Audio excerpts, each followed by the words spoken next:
ವಯನಾಡ್ ವಿಚಾರದಲ್ಲಿ ಎಲ್ಲರ ನಿರೀಕ್ಷೆ ಸರಿಯಾಗಿದೆ. ರಾಹುಲ್ ಗಾಂಧಿ ವಯನಾಡಿಗೆ ಕೈಕೊಟ್ಟಿದ್ದಾರೆ, ರಾಯ್ಬರೇಲಿಯನ್ನು ಉಳಿಸಿಕೊಂಡಿದ್ದಾರೆ. ಬಟ್ ಅದಕ್ಕೊಂಚೂರು ಸೆಂಟಿಮೆಂಟ್ಗಳು ಅದು ಇದು ತಂದು ಇಟ್ಟಿದ್ದಾರೆ. ಈಗ ರಾಹುಲ್ ಗಾಂಧಿ ಯಾವ ಕ್ಷೇತ್ರ ಉಳಿಸ್ಕೋಬೇಕು ಅನ್ನೋ ಇವತ್ತು ಚರ್ಚೆ ಮಾಡಿದಂತೆ ಆಮೇಲೆ ಅನೌನ್ಸ್ ಮಾಡಿದ್ದಾರೆ. ಆದರೆ ಟ್ವಿಸ್ಟ್ ಇಲ್ಲಿದೆ. ವಯನಾಡು ಬಿಟ್ಟುಕೊಡುವ ರಾಹುಲ್ ಗಾಂಧಿಗೆ ಆ ಜಾಗಕ್ಕೆ ಪ್ರಿಯಾಂಕಾ ಗಾಂಧಿನ ಹಾಕ್ತಾರಂತೆ. ದೀರ್ಘಕಾಲದ ನಂತರ ಅವರು ಚುನಾವಣೆಗೆ ಬರ್ತಾರೆ. ಅಲ್ಲಿಗೆ ಅವರ ಕುಟುಂಬದಲ್ಲಿ ಸದ್ಯಕ್ಕೆ ಎಲ್ಲರೂ ಬಂದಂತಾಯಿತು. ತಾಯಿ ಇದ್ದಾರೆ, ಅಣ್ಣ ಮತ್ತು ತಂಗಿ ಎರಡೂ ಆದಂಗೆ ಆಯಿತು, ಎಲ್ಲರಾಯ್ತು. ಇನ್ಯಾರು ಬಾಕಿ ಇಲ್ಲ. ಅವ್ರ ಹಸ್ಬೆಂಡ್ ಒಬ್ಬರು ಪಾಪ ಆಸೆ ಪಡ್ತಿದ್ದಾರೆ, ಅದೊಂದು ಗೊತ್ತಿಲ್ಲ ಯಾವಾಗ ಆಗುತ್ತೋ. ಆಗ್ಬೋದು ಜನ ಇಷ್ಟಪಟ್ಟರೆ. That's what it is, simple. Wayanad ಜನ ಏನಂತಾರೆ ಅದು ಅವ್ರಿಗೆ ಬಿಟ್ಟಿದ್ದು.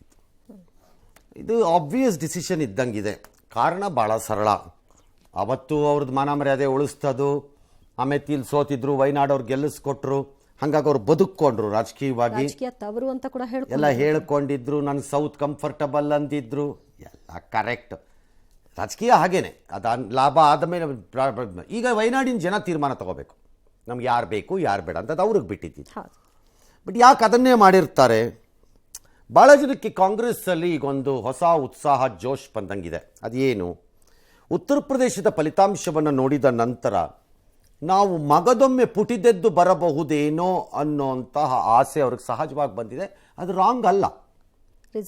ಪರ್ಟಿಕ್ಯುಲರ್ಲಿ ರಾಯ್ಬರೇಲಿಗಿಂತ ಉತ್ತರ ಪ್ರದೇಶ. ಹಾಗಾಗಿ ಕಾಂಗ್ರೆಸ್ಸನ್ನು ಮತ್ತೆ ಪುನಶ್ಚೇತನಗೊಳಿಸಲಿಕ್ಕೆ ಅದನ್ನೇ ವಾಹನವಾಗಿ ಬಳಸ್ಕೋಬೇಕು. ಅದಕ್ಕೆ ರಾಹುಲ್ ಅಲ್ಲಿದ್ರೆ ಬೆಟರ್ ಅಂತ ಅವ್ರದ್ದು ಲೆಕ್ಕ ಇರ್ಬೋದು. ಅದು that looks like A political calculation. ಎರಡನೇದು, ತಾಯಿ ಬಿಟ್ಕೊಟ್ಟಿದ್ದ ಸೀಟಿಗೆ ಮಗ ಹೋದಾಗ ಅದನ್ನು ಬಿಟ್ಟು ಬಂದ್ಬಿಟ್ರೆ ಅಲ್ಲಿ ಜನ ಏನಂತಾರೋ. ಮೊದಲೇ ಅಮೇಥಿಲ್ ಸೋಲ್ಸಿದ್ರು ಹೋದ್ಸರಿ, ಇನ್ನು ಈಗೇನಂತಾರೋ ಅನ್ನೋದಕ್ಕೆ ವಯನಾಡನ್ನು ಮಾಡಿರ್ತಾರೆ. ಬಟ್ ವಯನಾಡಿನ ಜನ ಈಗ ನಿಮಗೆ ಯಾರು ಬೇಕು ಅನ್ನೋದನ್ನು ಅವ್ರು ತೀರ್ಮಾನ ಮಾಡಬೇಕು. That is left to them. ಉತ್ತರ ಪ್ರದೇಶದಲ್ಲಿ ಚುನಾವಣಾ ರಾಜಕಾರಣ ಇಷ್ಟು ಸುಲಭವಾಗಿ ಬಗೆಹರಿಯಲ್ಲ ಅಂತ ನಾನು ಅನ್ಕೊಂಡಿದ್ದೀನಿ. ಯಾಕಂದರೆ ಈ Congress wants to revive in Uttar Pradesh against whom? SP ಮೇಲೆ ಆಗಬೇಕು. ಅದಕ್ಕೆ ಎಷ್ಟು ಜಾಗ ಸಿಕ್ಕತ್ತೆ ಗೊತ್ತಿಲ್ಲ. Will see. ಒಂಥರ ಕುತೂಹಲಕಾರಿಯಾಗಿದೆ ಆ ಡೆವಲಪ್ಮೆಂಟ್. ಅಮೆರಿಕ ನಿಯಂತ್ರಣದ ಫೋರ್ಟೋರಿಕಾದಲ್ಲಿ ನಡೆದಂತಹ ಪ್ರಾಥಮಿಕ ಚುನಾವಣೆಯಲ್ಲಿ EVM ಹ್ಯಾಕ್ ಆಗಿದೆ ಅಂತ ಉದ್ಯಮಿ ಎಲನ್ ಮಸ್ಕ್ ಮಾಡಿದಂತಹ ಆರೋಪ ಭಾರತದಲ್ಲಿಯೂ ಭಾರಿ ಚರ್ಚೆಗೆ ಗ್ರಾಸವಾಗಿದೆ. ಇದೀಗ ಸ್ಯಾಮ್ ಪಿತ್ರೋಡಾ EVM ವ್ಯವಸ್ಥೆಯನ್ನು ನಾನು ಸಮಗ್ರವಾಗಿ ಅಧ್ಯಯನ ಮಾಡಿರುವೆ, EVM ತಿರುಚುವುದಕ್ಕೆ ಅವಕಾಶಗಳಿದೆ ಅಂತ ನಾನು ಭಾವಿಸಿರುವೆ ಅಂತ ಟ್ವೀಟ್ ಮಾಡಿದ್ದಾರೆ. EVM ವಿಚಾರದಲ್ಲಿ ಪಾರದರ್ಶಕತೆಯ ಕೊರತೆ ಇದೆ ಅಂತ ರಾಹುಲ್ ಗಾಂಧಿ ಆಡಿದಂತಹ ಮಾತಿಗೆ ಶಿಂದೆ ತಿರುಗೇಟು ಕೊಟ್ಟು, ಎರಡು ಕಡೆ ಗೆದ್ದಿದ್ದೀರಲ್ಲ, ಎರಡು ಕಡೆ ರಾಜೀನಾಮೆ ಕೊಡಿ ನೋಡೋಣ ಅಂತ ಕೇಳಿದ್ದಾರೆ. ಫಸ್ಟ್ ಆಫ್ ಆಲ್, ಈ ಎಲನ್ ಮಸ್ಕ್ ಮಾಡಿರೋ ಆರೋಪನ ದೇವರೇ ಹೇಳಿದ ಸತ್ಯ ಅಂತ ನೀವು ಸ್ವೀಕಾರ ಮಾಡಿರೋದೇ ಫಸ್ಟ್ ತಪ್ಪು ನಿಮ್ಮದು. ಯಾಕೆ ಸ್ವೀಕಾರ ಮಾಡಬೇಕಿತ್ತು? ಪೋರ್ಟೋರಿಕೋ ನಾನು ಚೆಕ್ ಮಾಡಿಕೊಂಡೆ, ಹೆಂಗೆ ಆಯ್ತದ ಅಲ್ಲಿ ಹಾಗಾರೆ ಅಂತ ಡೇಟಾನ ಕೇಳ್ಕೊಂಡೆ ಯಾರನ್ನೋ. ಪೋರ್ಟೋರಿಕೋದು EVMದು ಚಿಪ್ ಏನಿದೆ ಅದು ರೀಪ್ರೋಗ್ರಾಮಬಲ್, ಮತ್ತೆ ಮತ್ತೆ ಅದನ್ನೇ ಬಳಸುವ ಚಿಪ್ ಅದು, ಮತ್ತು ಲಿಂಕ್ಡ್ ಅದು. ಎರಡನೇದು ಪ್ರೈವೇಟ್ನವ್ರು ಮಾಡಿರೋದು ಆ EVMಗಳದು. ನಮ್ಮ ದೇಶದಲ್ಲಿ ಹಂಗಲ್ಲ. ನಮ್ಮ ದೇಶದಲ್ಲಿ ಸಾರ್ವಜನಿಕ ವಲಯದಲ್ಲಿ ಆಗಿರೋದು ಇದು. ಹೇಳಿದ ಚಿಪ್ ಏನು ಅಂತ ಕೇಳಿದೆ. ಅವ್ರು ಹೇಳಿದ ನಮ್ಮ ಚಿಪ್ಪು ಪ್ರೋಗ್ರಾಮಬಲ್ ಅಲ್ಲ, ಒಂದ್ಸರಿ ಡಮಾರದು ಚಿಪ್ ಅದು ಅಂತ. ಅದನ್ನ ಮಾಡಕ್ಕೆ ಬರಲ್ಲ, ನೀವು ರೀಪ್ರೋಗ್ರಾಮ್ ಮಾಡೋಕ್ಕಾಗಲ್ಲ ಆ ಚಿಪ್ಗಳನ್ನೆಲ್ಲ ಅಂತ. ಮೂರನೇದು ಭಾಳ ಇಂಪಾರ್ಟೆಂಟ್, ನಮ್ಮ EVMನಲ್ಲಿ ಯಾವ ಡಿವೈಸ್ಗಾಗಲಿ ಅಥವಾ ಇಂಟರ್ನೆಟ್ಗಾಗಲಿ ಅಥವಾ ಇನ್ಯಾವುದೇ ವೈರ್ಲೆಸ್ ಇದಕ್ಕಾಗಲಿ ಅದು ಲಿಂಕ್ ಆಗಲ್ಲ. ಸ್ಟ್ಯಾಂಡ್ ಅಲೋನ್ ಮೆಷಿನ್ ಅದು. The moment it gets to linked to something, either net ಡೈರೆಕ್ಟೋ ಅಥವಾ ವೈರ್ಲೆಸ್ ಅಲ್ಲೋ ಅದಲ್ಲೋ, ಎನಿಥಿಂಗ್ ಕ್ಯಾನ್ ಬಿ ಹ್ಯಾಕ್ಡ್ ಆಗ. ಇದು ಲಿಂಕೇ ಇಲ್ಲ, ಇದು ಸ್ಟ್ಯಾಂಡ್ ಅಲೋನ್ ಮೆಷಿನ್. ಓಕೆ, ಇಷ್ಟರ ಮೇಲೆ ಸ್ಯಾಮ್ ಪಿತ್ರೋಡಾ ಅವರಂತ, ಯಾಕಂದ್ರೆ ಅವ್ರು ಸಿಕ್ಕಾಪಟ್ಟೆ ಟೆಲಿಕಾಮಲ್ಲಿ ಅವರಷ್ಟು ಬುದ್ಧಿವಂತ ಇನ್ನೊಬ್ಬರಿಲ್ಲ. ಅವ್ರು ಸ್ಟಡಿ ಮಾಡಿದ್ದೀನಿ ಅಂದಮೇಲೆ ಭಾರತಕ್ಕೆ ಬಂದು ವಿಧಾನಸೌಧದ ಮುಂಭಾಗದಲ್ಲೇ ತೋರಿಸ್ಲಿ ಹೇಗೆ ಅಂತ, ಅದನ್ನೇ ಮಾಡಲಿ. ನಮಗೆ ವಿಶ್ವಾಸ ಬೇಕಲ್ಲಪ್ಪ ಎಲೆಕ್ಷನಲ್ಲಿ. This is too much. ಯಾಕೆಂದ್ರೆ ನನಗೆ ಯಾಕೆ ಅನ್ನಿಸ್ತು EVM ವಿಚಾರದಲ್ಲಿ ಅಂತಂದ್ರೆ, ಈಗ ಇಲ್ಲಿವರೆಗೂ ಮೋದಿ ಸೋತಿದ್ದಾರೆ ಅಂತ ತಾನೇ ಎಲ್ಲ ಬಣ್ಣಿಸ್ತಾ ಇರೋದು ಇಂಡಿಯಾ ಅಲಯನ್ಸ್ ಅಲ್ಲಿ. ರಾಹುಲ್ ಗಾಂಧಿ SP ಎಲ್ಲ ಯಾಕಂದ್ರೆ ರೀಚ್ ಆಗಿಲ್ಲ. 772 ನೀವು ಸೋತಂಗೆ ಎಗನೆಸ್ಟ್ ಮೋದಿ, ಎಗನೆಸ್ಟ್ ಜನ ಅಂತ ತಾನೇ ಹೇಳಿರೋದು. ಈಗ ಅಂದ್ರೆ ನೀವು ಗೆದ್ರಿ ಅಂತ ತಾನೇ ಅರ್ಥ. ಆ EVM ಅಲ್ಲೇ ಗೆದ್ದಿರುತ್ತಾನೆ. ಹಂಗಾರೆ ಈಗ ನೀವು ಸೋತಿದ್ದೀರಿ, ನಿಮ್ಮದು ಮ್ಯಾನಿಪ್ಯುಲೇಟೆಡ್ಡೆ. EVM ಇವ್ರಿಗೆ ಮಾತ್ರ ಅದು ಸರಿಯಾಗಿ ಹೆಂಗದು ಮತ್ತೆ? ಓಕೆ, ಮ್ಯಾನಿಪುಲೇಟ್ ಮಾಡಲೇಬೇಕು ಅಂತ ಯಾರು ಆಡಳಿತದಲ್ಲಿ ಇದ್ದವನು ತೀರ್ಮಾನ ಮಾಡಿದ್ದಿದ್ರೆ ಅಯೋಧ್ಯೆ ಸೋಲ್ತಾರೇನ್ರಿ? ಕಾಮನ್ ಸೆನ್ಸ್ ಬೇಡ? ಪ್ರೆಸ್ಟೀಜ್ ಪ್ರಶ್ನೆ ಮತ್ತೆ ಆಲ್ ರೈಟ್, ಇದು ಎಂಡ್ ಆಗದೆ ಇರೋದು. ಇದು ಹೆಂಗೆ ಅಂದರೆ ಊಹಾತ್ಮಕ ಆರೋಪಗಳನ್ನು ಮಾಡಿಬಿಡುವುದು, ಓಡಿ ಹೋಗಿ ಬಿಡುವುದು, ಉತ್ತರ ಇಲ್ಲ. ಎರಡು ಪಕ್ಷದವ್ರದ್ದು ಭಾಳ ಮಜಾ ಇದೆ ನಮ್ಮ ರಾಜಕಾರಣಿಗಳದ್ದು ಇವತ್ತು ದೇಶದಲ್ಲಿ.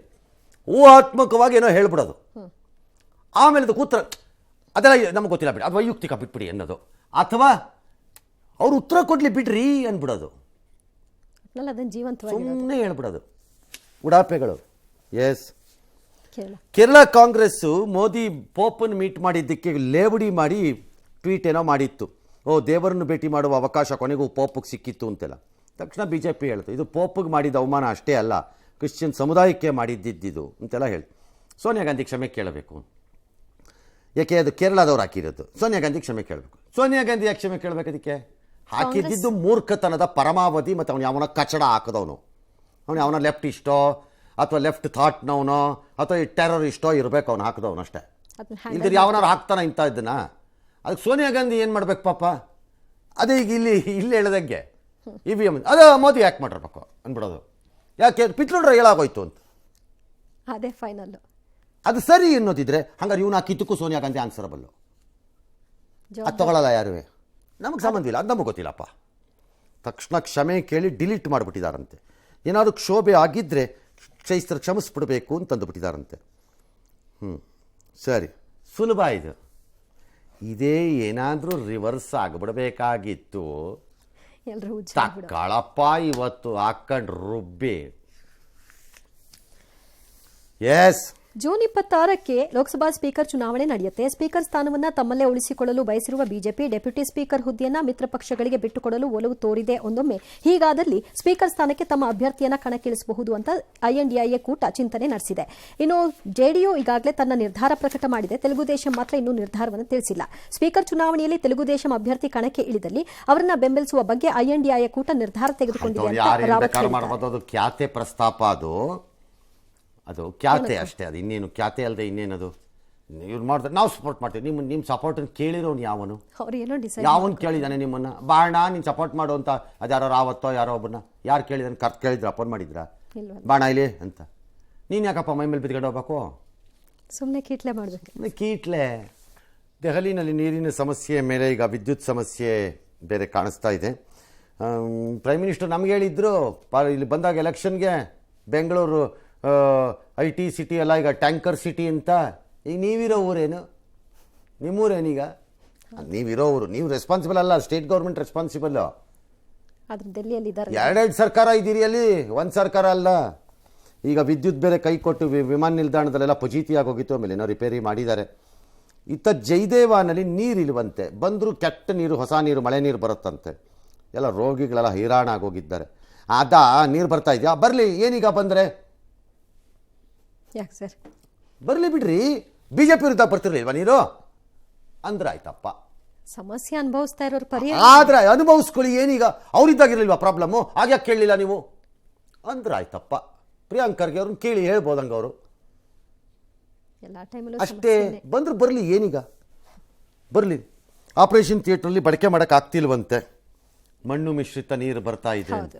ಡಾಕ್ಟರ್ಗಳು ಶೋಧಿಸ್ಕೋಬೇಕು. ಇನ್ನೇನು ಜವಾಬ್ದಾರಿ ನಿಮಗೆ? ನೀವು ಶೋಧಿಸ್ಕೋಬೇಕು ಕರೆಕ್ಟಾಗಿ.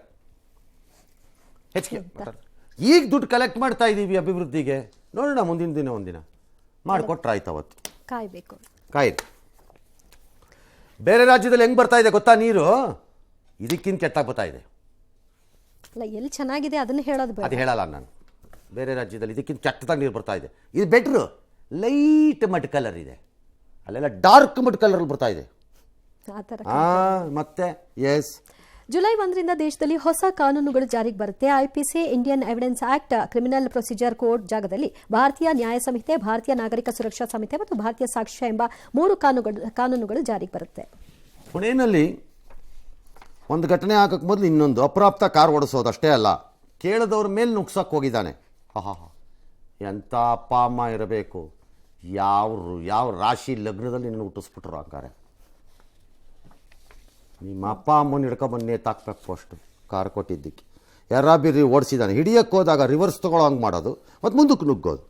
ಅದೀಗ ವೈರಲ್, ಪೊಲೀಸ್ನವ್ರಿಗೆ ಹುಡುಕ್ತಾ ಇದ್ದಾರೆ ಅವನನ್ನು. ಹೊಡೆದ 5-6 ಜನಕ್ಕೆ ಹೊಡೆದಿದ್ದಾನೆ. ಪುಣ್ಯಕ್ಕೆ ಯಾರಿಗೂ ಏನಾಗಿಲ್ಲ, ಒಂದು ಲೇಡಿಗೆ ಮಾತ್ರ ಗಾಯ ಆಗಿ ಈಗ ಆಸ್ಪತ್ರೆಗೆ ಹೋಗಿದ್ದಾರೆ. ಇಂಥ ಕಚಡಗಳನ್ನೆಲ್ಲ ಬಿಡಬೇಕಂತೆ, ಕಾಲು ಮುರಿದು ಬಿಡ್ಬೇಕು. ಅಲ್ಲಲ್ಲಲ್ಲ ಕೊಬ್ಬು. ಇಂದು ಬಕ್ರೀದ್ ಹಬ್ಬ, ರಾಜ್ಯದೆಲ್ಲೆಡೆ ಮುಸ್ಲಿಮರು ಸಾಮೂಹಿಕ ಪ್ರಾರ್ಥನೆ ಮಾಡಿದರು. ಬೆಂಗಳೂರಿನ ಚಾಮರಾಜಪೇಟೆಯ ಈದ್ಗಾ ಮೈದಾನದಲ್ಲಿ ನಡೆದ ಸಾಮೂಹಿಕ ಪ್ರಾರ್ಥನೆಯಲ್ಲಿ ಸಿಎಂ ಪಾಲ್ಗೊಂಡರು. ಸರ್ವಧರ್ಮ ಸಮನ್ವಯತೆ, ಧಾರ್ಮಿಕ ಸಹಿಷ್ಣುತೆ ಬಗ್ಗೆ ಕಿವಿಮಾತು ಹೇಳಿದರು. ಬಸವ ಕಲ್ಯಾಣದಲ್ಲಿ ಸಾಮೂಹಿಕ ಪ್ರಾರ್ಥನೆ ಬಳಿಕ ಪ್ಯಾಲೆಸ್ತೇನ್ ಪರವಾಗಿ ಮಾತನಾಡಿದ್ದು, ಪ್ಯಾಲೆಸ್ತೇನ್ ಮೇಲೆ ಇಸ್ರೇಲ್ ನಡೆಸ್ತಾ ಇರುವ ದೌರ್ಜನ್ಯವನ್ನು ತಕ್ಷಣ ನಿಲ್ಲಿಸಬೇಕು ಅಂತ ಆಗ್ರಹಿಸಿದರು. ಪ್ಯಾಲೆಸ್ಟೈನ್ ಮೇಲೆ ನಡೆಸ್ತಿರೋದು, ಇಸ್ರೇಲ್ ನಡೆಸ್ತಿರೋ ದೌರ್ಜನ್ಯ ಅಥವಾ ಅವ್ರು ಮಾಡ್ತಿರೋ ವಾರಿನ ರೀತಿ, ಅದರ ಇಂಟೆನ್ಸಿಟಿ ಸರಿ ಇಲ್ಲ ಅಂತ ಅವ್ರು ಹೇಳೋದು ನನಗೇನು ಸರಿ ಆಯಿತು ಹೇಳ್ಬೋದು. ಬಟ್ ಇದಕ್ಕೆ ಕಾರಣ ಆದ ಹಮಾಸ್ನ ಮೂಲ ಉಗ್ರತ್ವವನ್ನು ವಿರೋಧಿಸಬೇಕು, ಅದ್ರ ಬಗ್ಗೆ ಒಂದೇ ಮಾಡಬಾರ್ದು. ಆಗ ಅದು ನಿಜವಾದ ಮಾನವೀಯತೆ. ಇಲ್ಲಿದ್ರೆ ಒಂದು ಸೈಡ್ ಆಗತ್ತೆ. ಹಮಾಸ್ ಬಗ್ಗೆ ಯಾರು ಯಾಕೆ ಅವತ್ತು ಹೋಗ್ಬಿಟ್ಟು ಕಚಡ ಕೆಲಸ ಮಾಡಕ್ಕೆ ಇದೆಲ್ಲ ಸ್ಟಾರ್ಟ್ ಆಗಕ್ಕೆ ಅದೇ ತಾನೇ, ಯಾಕೆ ಮಾಡಬೇಕಾಗಿತ್ತು ಅವತ್ತು, ಅದನ್ನು ಖಂಡಿಸ್ಬೇಕು. ಅವ್ರು ನಡ್ಕೊಂಡ ರೀತಿ ಆಗ ಅದು that's A very balanced thought. ಅದು ಇಲ್ಲದ್ರೆ ಒನ್ ಸೈಡೆಡ್.